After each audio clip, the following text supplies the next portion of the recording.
Hello and welcome to CATSweek. I'm Annalise Poorman. At the Monroe County Election Board meeting on October 5th, County Clerk Nicole Brown asked two early voting employees to speak to the board about a pay discrepancy she hopes to have rectified before the next election cycle. I've invited two of my leads to come and talk about what they do, why this is important, what it would mean if that pay was to be reduced, especially as we are talking about going into a presidential election. So we will go from our smallest election to our largest election, and this could be catastrophic. So I'm hopeful that they will come up and shed more light than I can even shed at this time. County Attorney Molly Turner King gave some background on the issue and explained that the county wants to ensure everyone is being paid in accordance with state law. So first, I would recognize that the county values our current election workers and the hard work that they're putting into making the elections run smoothly. The county wants to compensate all election workers for that work in accordance with the law. This week, it was discovered through the assistance of the election workers that there was a discrepancy between how the state statute is written, how our salary ordinance is written, and how those individuals are being paid. Specifically, the absentee board members.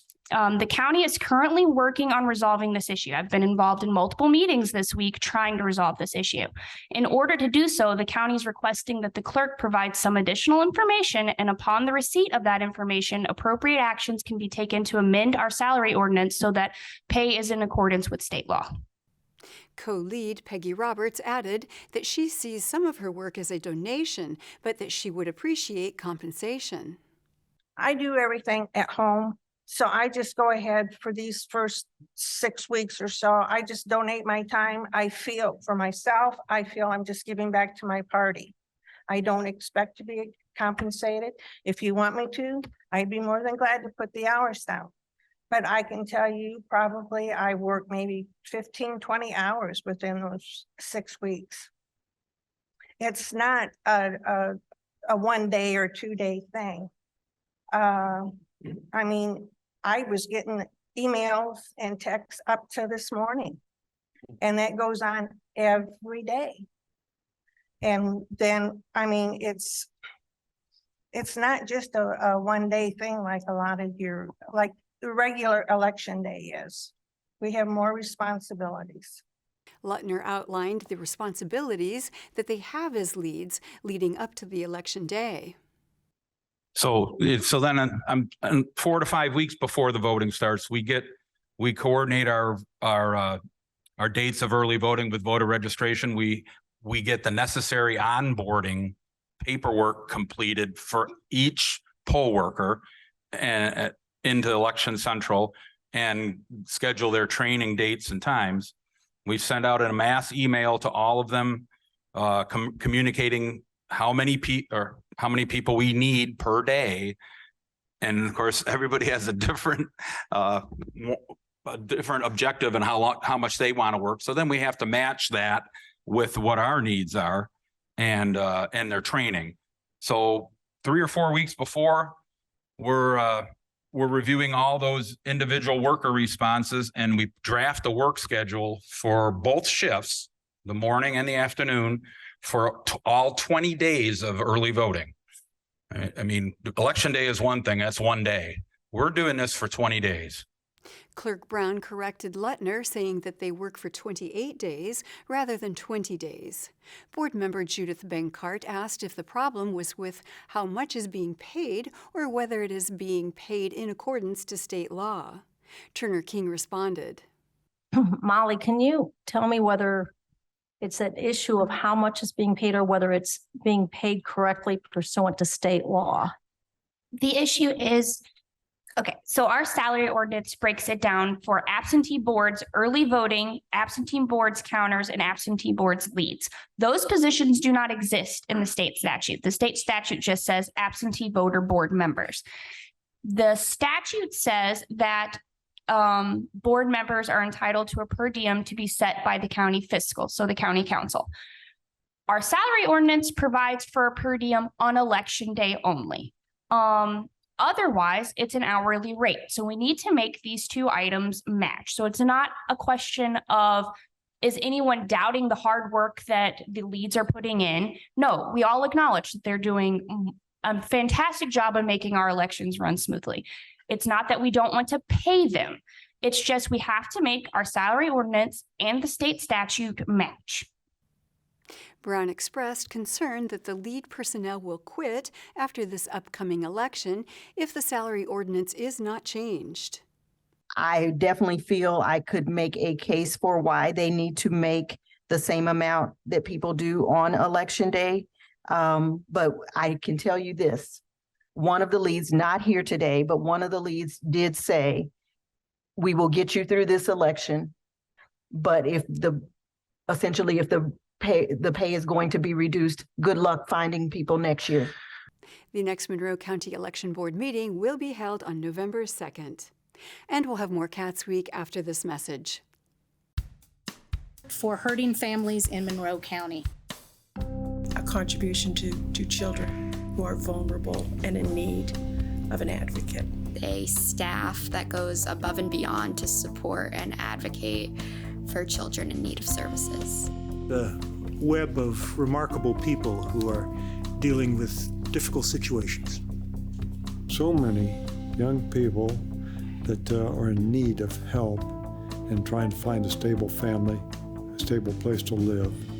Without the CASAs to make that happen, many of them would be unable to find a good home. I love being that voice for the child who can't speak for themselves in court. It takes me out of my comfort zone, and it also helps others. CASA means supporting our community. Being a CASA is making sure that your village is healthy and whole, and that the children in your village will someday be able to help the village as well. A child who doesn't have a voice, maybe in their family situation or a school situation, now has a voice that can advocate for them. I really enjoy working with children that are going through difficult times and letting them know that I care about their future. We are privileged with our charge of representing the best interest of children. And so therefore we can advocate for exactly what they need without restriction, focusing on their best interest. I want to repair the world one child at a time. Welcome back to Cats Week. At the Bloomington City Council meeting on October 4th, the council discussed amendments to the city's comprehensive plan, which would focus on leading pedestrian intervals and pedestrian recall phases. Councilmember Matt Flaherty introduced the amendments and gave background on what lead pedestrian intervals are and the work that has been done to try to implement them. So it's really trying to give direction to incorporate within that plan as policy guidance. But then the second aim is really to and the timing here in particular is on the basis of a study that is going to be underway soon with the engineering department to adjust the timing and phasing of all of our signals across the city. Essentially, I mentioned this took place over a couple of years of conversations when I first approached at the time Neil Copper, interim city engineer, a few years ago, asking if we could incorporate more leading pedestrian intervals as an intervention at our intersections, especially where there was high pedestrian activity, because they have been statistically shown to significantly increase safety for roadway users and pedestrians in particular. It was a little more complicated than I anticipated, in that, of course, many of our intersections sort of speak to one another, they're timed together. The technology varies greatly across signals within the city. There's limited capacity on the streets division to systematically change signals citywide. There's, I think, 90 some that we control. So all those factors made it complicated to address this in any sort of one-off situation. We have on occasion, folks may have noticed, for instance, when we updated the intersection and signals at 3rd and Indiana, a leading pedestrian interval was included in that timing update. So, and just to clarify, what that means is that when before a light turns green, the pedestrian signal changes first, a couple seconds in advance, to give the pedestrian time to get into the intersection, which gives more visibility essentially to the pedestrian and reduces the risk that they're going to be sideswiped by a car turning. Council member Steve Volan asked about funding for the traffic signal modernization projects. Director of Engineering Andrew Seabour responded. I'll try to describe a few different things that are happening. One is that we are getting close to finalizing a contract with a design consultant to implement the citywide signal retiming project. That project has federal funding in this current year's budget. So that is going to happen. We also have a budget request next year, what Public Works does to essentially upgrade signal equipment technology. So that's push buttons, that's some new cabinets, that's additional detection that will help enable some of the features that this resolution is asking us to do. And then there are separate things ongoing in relation to the Safe Street for All plan and budget. So it's safe then to characterize Mr. Flaherty's proposal as whenever you do have the funds, we should do things in this way. And it's not that he's making this request in anticipation of directly tied to the funds. This is good policy, and we're in the process of doing this, and he's trying to make sure that this type of signalization is implemented once you get to it. Is that a safe way to characterize it? I think so. I'd let him speak to it too, but I think the primary driver is that we do have that citywide signal retiming project that is just about to kick off. Councilmember Jim Sims said he was in support of the resolution. However, he pointed out that the wording in the resolution was too strict. As we go further, first, I do want to say I do support this resolution and its intentions. But one last question that I do have. Resolutions, as I understand it, are non-binding, and I don't think this will be.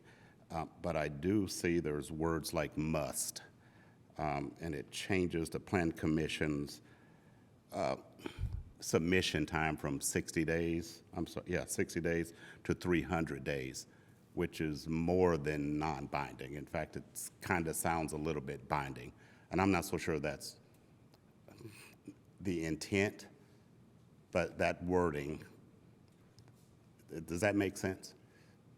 It's one thing to say you shall or you can, but it's another to say you must have, the city must give consideration to the general policies. Flaherty agreed it is true in most cases that resolutions are to be non-binding. However, he said that there can be exceptions. Generally speaking, when we talk about resolutions, they are non-binding statements of preference in the council. That might not be true in all cases. I think they might have, legal impact in some cases, including directing a change to the comprehensive plan, which might be the case here.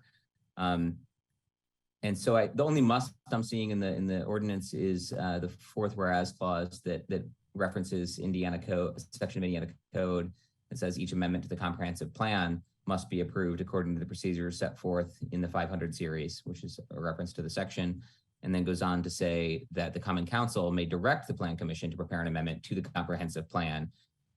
And I think that direction is given by resolution. So the Plan Commission, I think, is directed to take this up, and a resolution is the formal mechanism to do that.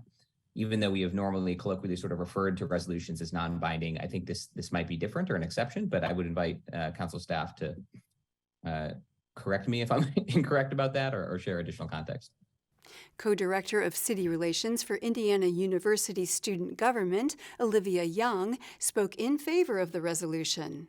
Good evening. I am Olivia Young. I'm the Co-Director of City Relations for Indiana University Student Government.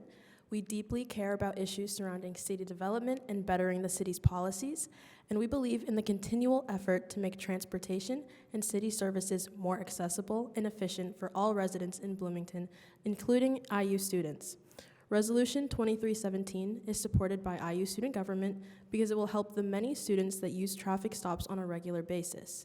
Making a priority for pedestrian walkways and pedestrian recall phases to be used in the city of Bloomington will create a more pedestrian-friendly system for students, enhance accessibility, and improve overall safety for both drivers and students. Thank you. That's all. Councilmember Kate Rosenbarger spoke in support of the resolution and shared that the council previously discussed these changes while working on their No Turn on Red initiative, but at the time, they were not able to include it. Thank you. I'll be supporting this resolution. I did also just look up sort of how long this has been talked about in council after Council Member Volan's question.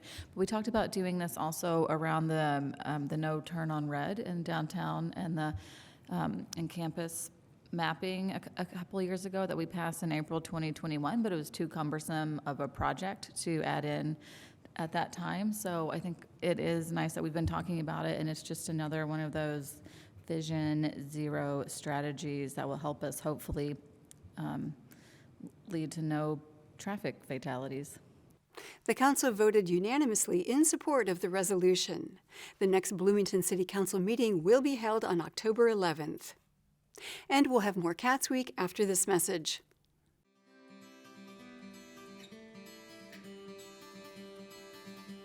Do you know that thousands of children go without school supplies every day? Teachers Warehouse is a 100% volunteer-powered organization.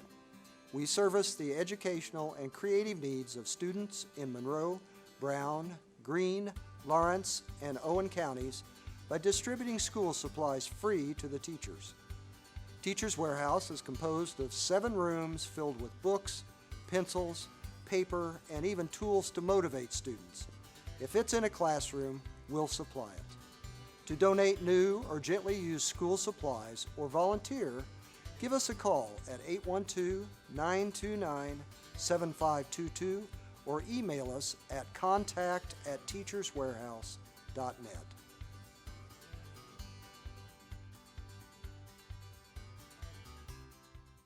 Welcome back to Cats Week. The Monroe County Council held a public hearing on the 2024 budget at their meeting on October 3rd. During public comment on the budget, Greater Bloomington Chamber of Commerce Government Relations Manager Jim Shelton thanked the council for their work on adjusting salaries. Good afternoon, Council. Jim Shelton with the Chamber. Just want to express our appreciation and our compliments for your efforts on adjusting salaries. I know you're not quite finished and you'll work on that some more tonight, but you did hard work, very complicated work, and we agreed that it needed to be done, and we compliment you for doing that and thank you for your efforts. Council member Trent Deckard spoke to the public, saying that these hearings are to ensure that the public can give their feedback on the budgets. For any member of the public watching, the council has had pretty extensive hearings on these budgets, and we had a lot of great deal of conversation. Then the counselors, perhaps counselors such as myself, I have a philosophy that tonight or today is the public's day to weigh in on this, and that's what I'm listening for. I have lots of comments about all these budgets, which have been prepared by wonderful people working very hard and diligent, including this council, trying to figure things out. I'll have those comments later, but I didn't want anyone in the public to think we're not talking about something. This is actually for them to listen, and if they have nothing to say, perhaps we've said it well, or we've done it well, or we're trying to, so thank you. The next Monroe County Council meeting will be held on October 10th, and the final adoption of the budget will take place on October 17th. During the October 4th meeting of the Monroe County Commissioners, Health Administrator Lori Kelly gave an update on the Health Department. So according to the Indiana Department of Health COVID-19 dashboard, as of September 26th, COVID-19 hospitalizations, emergency department visits for COVID-like illness, COVID cases, and wastewater concentrations have all decreased. According to the CDC, the COVID subvariant EG5 currently makes up the majority of cases in the United States.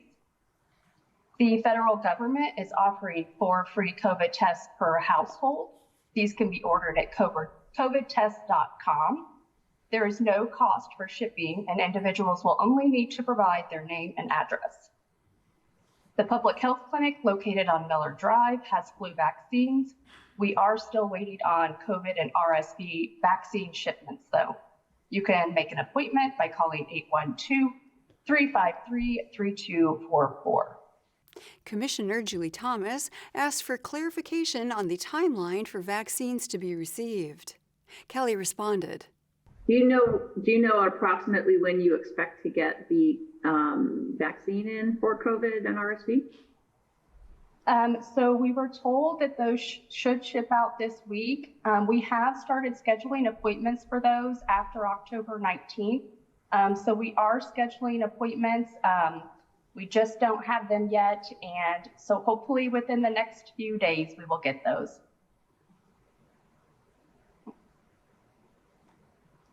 And those are appointments that are available through the public health clinic? Yes, that is correct. Through the 812-353-3244. So I have been told that appointments are filling up quickly, but we're also looking at still scheduling those out and then being able to also have some weekend hours available. During the new business section of the meeting, commissioners heard an ordinance to create a local income tax fund for correctional facilities. County Attorney Molly Turner King presented the ordinance. This ordinance establishes a fund that the revenue from the correctional income tax that the council passed would be placed in. The statute requires that a separate fund be created, and so this ordinance would create that fund. Commissioner Penny Githens asked whether this would be an increase in the local income tax rate or rather a redistribution of funds. Turner King responded, This isn't actually the tax that might be imposed, but it just creates the line basically, right? And a place to park things. The council passed a resolution ordinance that establishes a correctional tax. It didn't increase the tax rate, it just redistributed revenue that was in the juvenile special lit. So there is a tax in place and we should begin receiving revenue from that tax in January. So this is the fund that revenue would go into. The commissioners voted unanimously in favor of the proposal. The Monroe County Commissioners will meet again for its regular session on October 11th. And that is all for CATSweek. Thank you for joining us. For CATS and WFHB, I'm Annalise Poorman.